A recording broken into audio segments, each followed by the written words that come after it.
pelvic shot. Bigay.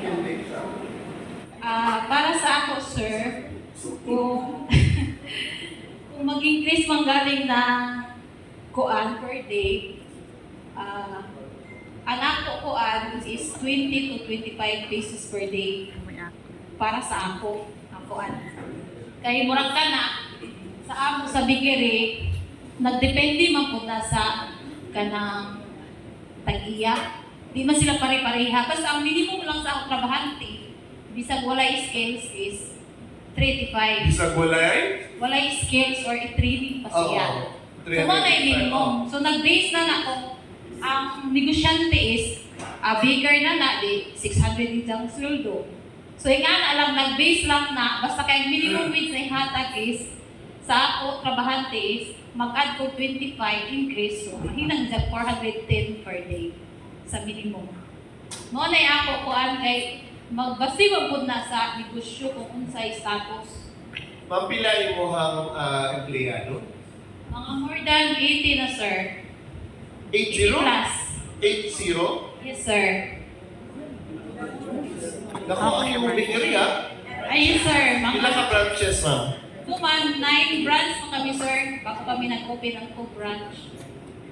So, ang ako lang po, Nakakanan sa Surigao City? Surigao City o Surigao del Norte, sir. SDN o SDS? Yes, sir. Surigao del Norte o Surigao City. Surigao City o Surigao, entire province? Yes, sir. Wala kayo outside of Caraga region? Wala pa, sir. Wala. Wala pa. Oh, very good.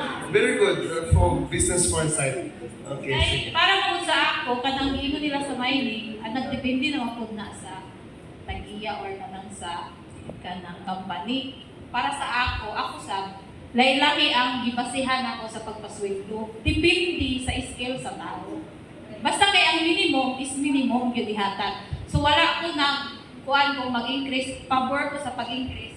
Pero 20 to 25 pesos, okay na sa para sa ako. Kaya di ba sa kung karon na mag-increase na po na next year. So, at least mag-try na to na 25 pesos. Din palitan na to next year kung pila na po itubang ako ano. Kaya dili man na ingon nga diha ra taman. Naman po na gihapon depende naman na sa ato kana sa ato status sa ato o ati ka nang iyan. So, para sa ako 25 pesos per day at ako madagdag okay na kuha na, sir. Okay. Ma'am, thank you. Salamat. Thank you, sir. Can we also hear from another one from our labor sector?